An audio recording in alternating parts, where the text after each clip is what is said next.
ದರ್ಶನ ಬೆಂಬಲಕ್ಕೆ ನಿಂತಿದ್ದಾರೆ ನಟಿ ಸಂಜನಾ ಗಲ್ರಾನಿ. ದರ್ಶನ ಬಂಧನ ಆಗಬಾರದು ಅಂತಿದ್ದಾರೆ ಸಂಜನಾ. ದರ್ಶನ ಬಂಧನ ಆಗಬಾರದು ಅಂತ ಪ್ರಾರ್ಥನೆಯನ್ನ ಮಾಡ್ತಿದ್ದಾರೆ. ಇದು ಬರೀ ವಿಚಾರಣೆ ಮಾತ್ರ ಅಂತ ಅಂದ್ಕೊಂಡಿದ್ದೀನಿ. ದರ್ಶನ ಬಂಧನ ಆಗಬಾರದು ಅಂತ ಪ್ರಾರ್ಥಿಸ್ತೇನೆ ಅಂತ ಇನ್ಸ್ಟಾಗ್ರಾಮ್ ಅಲ್ಲಿ ಸ್ಟೋರಿ ಹಾಕಿದ್ದಾರೆ ಸಂಜನಾ ಗಲ್ರಾನಿ. ರೇಣುಕಾಸ್ವಾಮಿ ಕೊಲೆ ಪ್ರಕರಣಕ್ಕೆ ಸಂಬಂಧಿಸಿದಂತೆ ನಟ ದರ್ಶನ್ ಅವರ ಅರೆಸ್ಟ್ ಆಗಿದೆ. ಇನ್ನು ದರ್ಶನ್ ಬಂಧನದ ಬೆನ್ನಲ್ಲೇ ಪವಿತ್ರ ಗೌಡ ಅವರನ್ನು ಕೂಡ ಪೊಲೀಸರು ಬಂಧನ ಮಾಡಿದ್ದಾರೆ. ವಿಚಾರಣೆ ಆಗ್ತಾ ಇದೆ.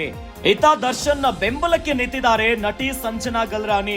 ದರ್ಶನ್ ಬಂಧನ ಆಗ್ಬಾರ್ದು ಅಂತ ಹೇಳ್ತಿದ್ದಾರೆ. ದರ್ಶನ ಬಂಧನ ಆಗ್ಬಾರ್ದು ಅಂತ ಪ್ರಾರ್ಥನೆಯನ್ನ ಮಾಡ್ತಿದ್ದಾರೆ. ಇದು ಬರೀ ವಿಚಾರಣೆ ಮಾತ್ರ ಅಂತ ಅಂದ್ಕೊಂಡಿದ್ದೀನಿ. ದರ್ಶನ್ ಬಂಧನ ಆಗಬಾರ್ದು ಅಂತ ಪ್ರಾರ್ಥಿಸ್ತೇನೆ ಅಂತ ಇನ್ಸ್ಟಾಗ್ರಾಮ್ ಅಲ್ಲಿ ಸ್ಟೋರಿ ಹಾಕಿದ್ದಾರೆ ನಟಿ ಸಂಜನಾ ಗಲ್ರಾನಿ. ಈ ಒಂದು ಸುದ್ದಿ ಏನು ನಾನು ನ್ಯೂಸಲ್ಲಿ ನೋಡ್ತಾ ಇದ್ದೀನಿ ಅದ್ರಿಂದ ನನಗೆ ತುಂಬ ಶಾಕ್ ಆಗಿದೆ, ಚಿಂತೆ ಕಾಡ್ತಾ ಇದೆ. ದೇವರಲ್ಲಿ ಆಲ್ರೆಡಿ ನಾನು ಕೂತ್ಕೊಂಡು ಈಗ ಪ್ರೇಯರ್ಸ್ ಮಾಡ್ತೀನಿ, ಪೂಜೆ ಮಾಡ್ತೀನಿ. ದರ್ಶನ್ ಸರಿಗೆ ಏನು ಕರ್ಕೊಂಡು ಹೋಗಿದ್ದಾರೋ ಅದು ಬರೀ ವಿಚಾರಣೆಗೆ ಕರ್ಕೊಂಡು ಹೋಗಿರಬೇಕು ಅಂತ. ದಯವಿಟ್ಟು ಅವರು ಅರೆಸ್ಟ್ ಆಗಬಾರ್ದು ಅಂತ ನಾನು ದೇವರಲ್ಲಿ ಕೂತ್ಕೊಂಡು ಕೇಳ್ತೀನಿ.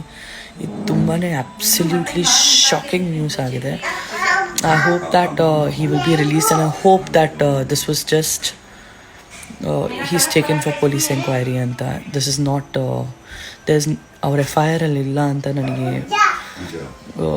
ತುಂಬ ದೇವರಲ್ಲಿ ಪ್ರೇ ಮಾಡ್ಕೊಳ್ತೀನಿ. ನನಗೆ ಮಾತುಗಳು ಬರ್ತಾ ಇಲ್ಲ. ಈ ಒಂದು ಸುದ್ದಿ ಏನು ನಾನು ನ್ಯೂಸಲ್ಲಿ ನೋಡ್ತಾ ಇದ್ದೀನಿ ಅದ್ರಿಂದ ನನಗೆ ತುಂಬ ಶಾಕ್ ಆಗಿದೆ, ಚಿಂತೆ ಕಾಡ್ತಾ ಇದೆ. ದೇವರಲ್ಲಿ ಆಲ್ರೆಡಿ ನಾನು ಕೂತ್ಕೊಂಡು ಈಗ ಪ್ರೇಯರ್ಸ್ ಮಾಡ್ತೀನಿ, ಪೂಜೆ ಮಾಡ್ತೀನಿ. ದರ್ಶನ್ ಸರಿಗೆ ಏನು ಕರ್ಕೊಂಡು ಹೋಗಿದ್ದಾರೋ ಅದು ಬರೀ ವಿಚಾರಣೆಗೆ ಕರ್ಕೊಂಡು ಹೋಗಿರಬೇಕು ಅಂತ.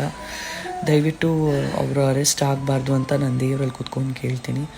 ಇದು ತುಂಬಾ ಅಬ್ಸಲ್ಯೂಟ್ಲಿ ಶಾಕಿಂಗ್ ನ್ಯೂಸ್ ಆಗಿದೆ.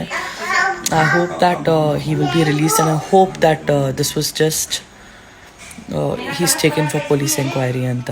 ದಿಸ್ ಇಸ್ ನಾಟ್ ಅವ್ರ FIR ಅಲ್ಲಿ ಇಲ್ಲ ಅಂತ ನನಗೆ ತುಂಬ ದೇವರಲ್ಲಿ ಪ್ರೇ ಮಾಡ್ಕೊಳ್ತೀನಿ. ನನಗೆ ಮಾತುಗಳು ಬರ್ತಾ ಇಲ್ಲ.